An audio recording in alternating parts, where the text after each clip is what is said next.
Hello mga mamshis! Dahil wala nang pasok ang aking mga alaga, kaya laging nasa bahay na lang. So, ang nangyayari, palaging gutom. Sabi nga nila, mas magastos pag walang pasok ang mga bata.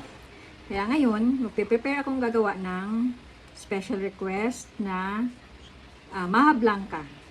Meron ako ditong ibap milk, condensed milk, whole kernel corn, gata, at cornstarch. Kaya, samahan niyo ako magluto! Let's go! Buksan natin ngayon ang mga dilata.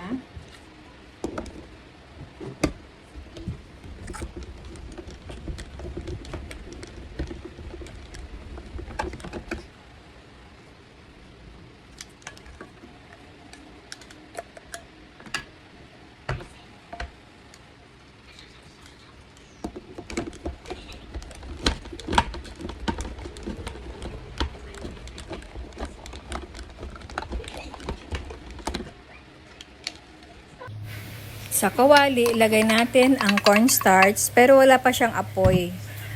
Cornstarch, tapos evaporated milk. Haluin ng maigi para hindi siya yung buo-buo. Halo lang, tapos ilagay ang condensed milk. Halo-halo pa rin. Tapos yung gata at ang mais. Siguraduhin natin na walang buo-buo sa cornstarch para bago natin buksan ang apoy. Halo-halo lang. Halo. Diyan bukas na yung mahina lang ang apoy. Hanggang sa magramdaman mo na mahirap na siyang haluin kasi makapal na.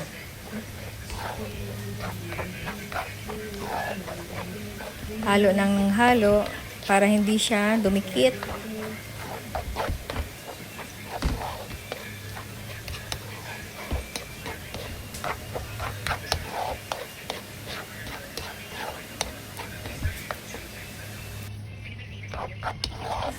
Halo lang ng halo hanggang sa medyo makapal na yung texture niya.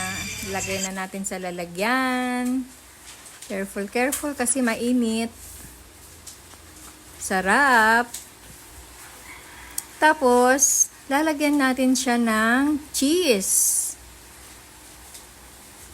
Para mas lalong masarap at malinamnam.